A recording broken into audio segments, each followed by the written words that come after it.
Bon, salut les amis, bienvenue sur ma chaîne. Je suis désolé, donc comme je n'ai pas fait de vidéo hier, pour plusieurs raisons rapides. La première, c'est que j'ai eu une galère avec la moto. Bref, j'ai dû changer l'embrayage, ça a pris énormément de temps. Et en plus, j'ai chopé une espèce d'allergie au soleil, ce qui fait que j'ai des plaques, notamment sur les bras et les jambes, qui démangent, c'est l'enfer. Donc du coup, voilà, j'avais pas trop le moral pour faire une vidéo, même pas pour monter la vidéo d'avant-hier. Donc voilà, bon, aujourd'hui tout va mieux, donc je suis ultra motivé à redécouvrir quelques environs du Cambodge.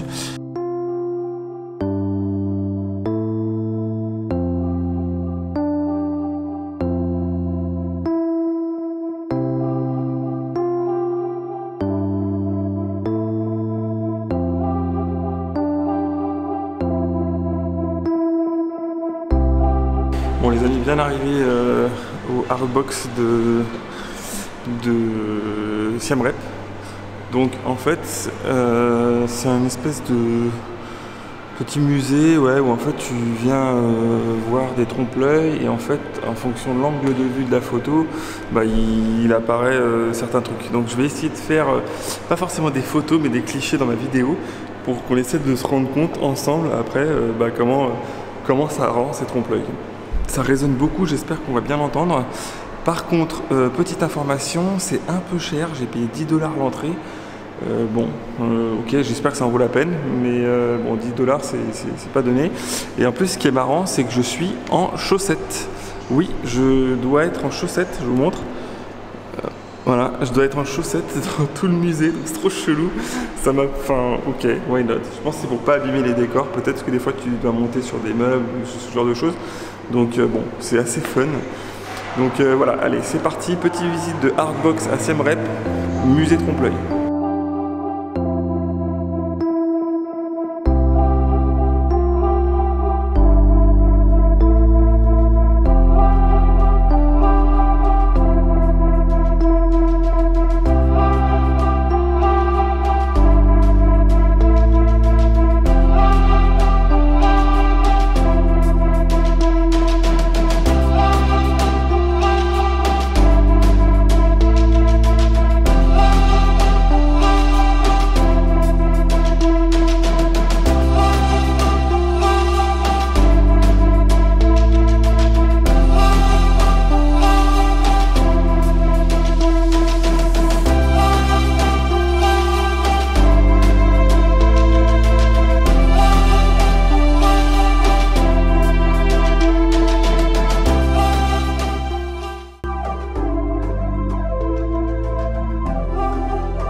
Bon les amis, c'est très marrant comme type de musée. Maintenant, j'avoue, j'ai pas trop réfléchi, mais en fait, il faut être deux minimum parce que du coup, enfin, vu que c'est de la mise en c'est du trompe-l'œil de mise en situation, si t'es pas accompagné, ben, en tout cas, tu pourras pas faire de photos. Donc c'est un peu embêtant. Donc moi, je me débrouille comme je peux avec mon trépied. J'ai un personnel du musée qui a gentiment bien voulu me prendre en photo 2-3 fois. Mais bon voilà, donc je viens apprécier un peu les peintures, les points de vue, mais c'est vrai que c'est joli, hein. Mais c'est vrai que c'est difficile tout seul. Je vous conseille vivement de venir à deux minimum pour pouvoir faire vos photos et pouvoir apprécier le lieu. Par contre, c'est extrêmement beau quand même, hein. Faudra avouer que... Waouh! C'est grandiose, c'est très joli. C'est très très joli ce qu'ils ont réussi à faire.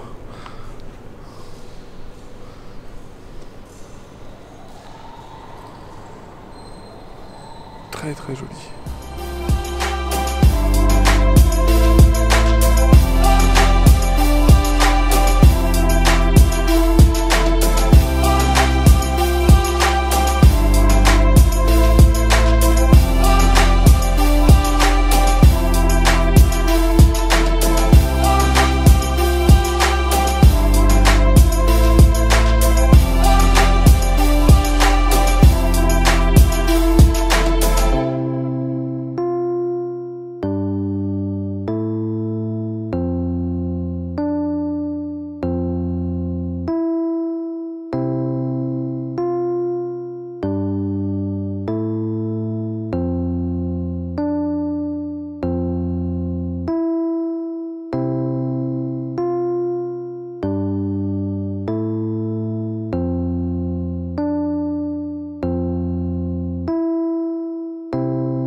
Les amis, en fait, je viens de comprendre quelle était la représentation égyptienne sur la peinture. En fait, je pense que c'est la tombe de Toutankhamon.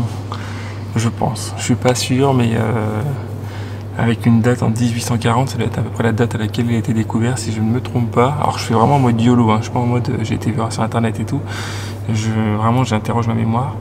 Et tout ce que je vois, je pense qu'effectivement, je suis presque sûr que c'est la tombe de Toutankhamon. Donc à confirmer, c'est pas le sujet du voyage, mais bon, au moins c'est important de connaître ces classiques.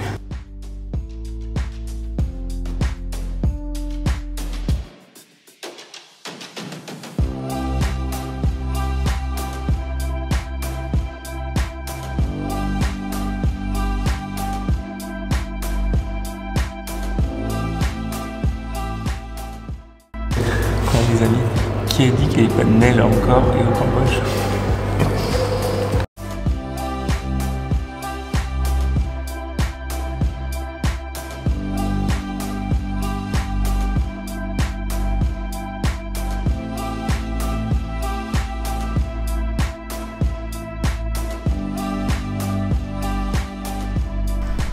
Bon les amis, visite de ce petit musée terminée. Donc conclusion, c'est très sympa, c'est très bien fait. Par contre, je vous conseille vivement de venir à plusieurs, au moins 2 personnes, pour qu'il y en ait un qui puisse prendre des clichés de l'autre, parce que tout seul c'est vraiment pas facile, on apprécie moins la chose, c'est moins fun en tout cas. Par contre, ça promet d'être ultra fun en famille, hein. Si vous venez avec vos enfants, ou je sais pas, ou entre potes, je pense que c'est un endroit qui peut être très très marrant. Faut retenir, c'est 10 € l'entrée, ça se trouve à Siem Reap, c'est pas tout à fait dans le centre, c'est à quelques... Je crois que c'est à 1 ou 2 km du centre, donc c'est pas très très loin. Et franchement, ça vaut le coup, hein. Franchement, c'est un gros plus comme activité à faire pour, voilà, pour se détendre un peu. C'est pas forcément une activité culturelle, mais c'est une activité qui reste amusante. Et c'est ce qu'on veut aussi quand on voyage, c'est trouver des choses amusantes et pas forcément toujours du culturel, voilà. Donc non, voilà, je suis assez content de cette visite-là. C'est un tout petit peu cher, par contre c'est 10 $ par tête, par entrée. Donc bon, voilà, hein, c'est le tarif. Mais franchement, encore une fois, je le redis, c'est un endroit assez marrant, amusant. N'hésitez surtout pas à le faire si vous avez une petite heure ou 2 heures à perdre avec votre famille, vos amis. Franchement, je pense que ça peut être un super bon plan. Allez, la suite, je me renseigne pour cette petite balade en pleine jungle et puis je vous tiens au courant du programme. Je vais me rendre pour l'activité cet après-midi. Vous voyez, j'en ai un peu marre d'avoir cette barbe de ouf et tout, j'aime pas ça, ça me va pas du tout. Bref, après le coiffeur, j'expérimente le barbeur. Donc je me suis rendu dans un petit barbeur à Siem Reap qui apparemment a de bons avis sur internet. J'espère qu'il va me faire un truc cool, qu'il va pouvoir bien me tailler la barbe et peut-être me refaire une petite coupe un peu plus sympa que ce qu'on m'avait fait l'autre. Donc pour vous donner une information, la coupe et le shampoing c'est 5 $.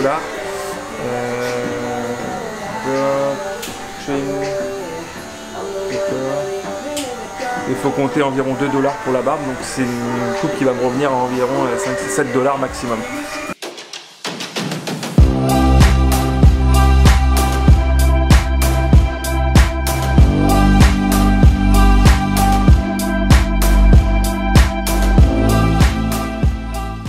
Les amis, j'ai pas réussi à trouver cette histoire de visite dans la jungle avec un guide. Je sais plus, j'avais vu ça sur internet, mais impossible de savoir. Donc j'ai cherché, j'ai pas trouvé. Donc petit changement de programme cet après-midi. Là je suis en train de manger, donc pendant que je mange, je vais essayer de regarder une activité sympa à faire, peut-être une activité culturelle pour le coup, dans le coin, mais voilà, essayer de trouver quelque chose d'intéressant à faire. Donc je mange, je trouve l'activité, on en parle juste après manger et après on décale vers cette nouvelle activité.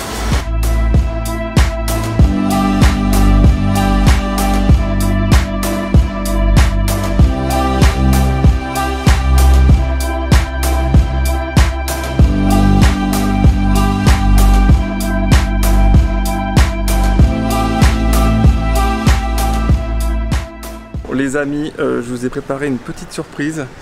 En fait, je vais devoir en plus affronter ma peur, parce que moi j'ai le vertige en fait, j'aime pas trop les trucs hauts et tout, mais je me suis dit que ça valait le coup de le faire, et donc du coup j'ai booké un vol stationnaire en montgolfière au-dessus du site d'Angkor, donc ça promet d'être splendide. J'ai pas voulu le faire au coucher de soleil parce qu'en fait ça coûtait assez cher, ça coûtait 25 $. Je trouvais ça un peu cher, donc j'ai pris un vol normal. Apparemment je serai tout seul dans la nacelle avec quelqu'un bien sûr. Et donc du coup on va pouvoir découvrir ensemble et se rendre compte de la grandeur en fait du site d'Angkor.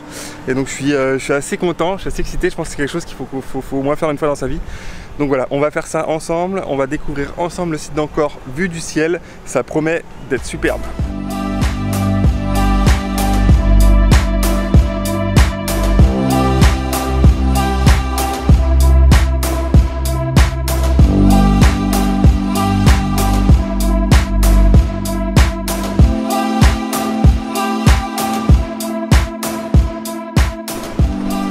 Bon les amis, je suis pas du tout serein, je suis pas serein du tout, j'aime pas ça, j'ai le vertige et tout, c'est l'horreur.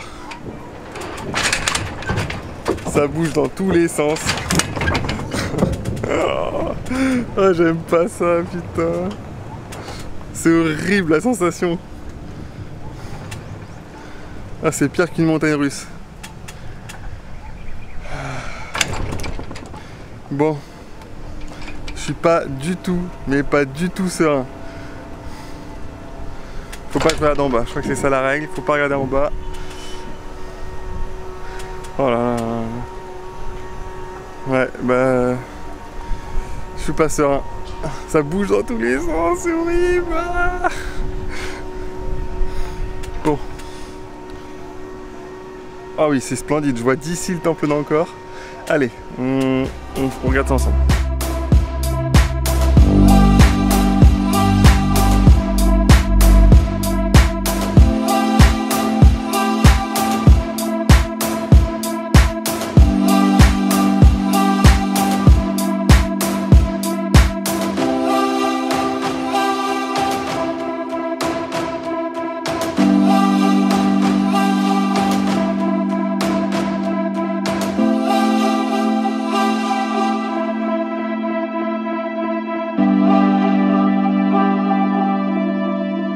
Les amis, juste petit aparté, il faut savoir que Angkor, si on devait le comparer à Paris, c'était beaucoup plus peuplé que la ville de Paris.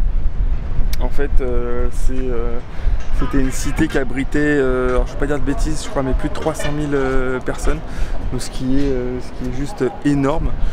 Et donc voilà, donc ça montre bien à quel point ils étaient extrêmement puissants, que le peuple khmer était extrêmement puissant, parce que voilà, ils avaient des temples répartis un peu partout. Faut imaginer qu'à l'époque, ces temples-là, ils étaient remplis de joyaux, d'or et j'en passe. Donc ouais, non, c'était une vraie puissance. Le petit truc, c'est que en fait, les historiens, les archéologues ne savent toujours pas réellement qu'est-ce qui s'est passé, qu'est-ce qui a anéanti en fait cette civilisation. En fait, il n'y a rien d'écrit, il n'y a pas d'écrit, il n'y a rien. Les seules traces qu'il y a de cette civilisation, son seul passage sur Terre, c'est en fait ces temples et les quelques gravures qu'on peut retrouver sur ces temples.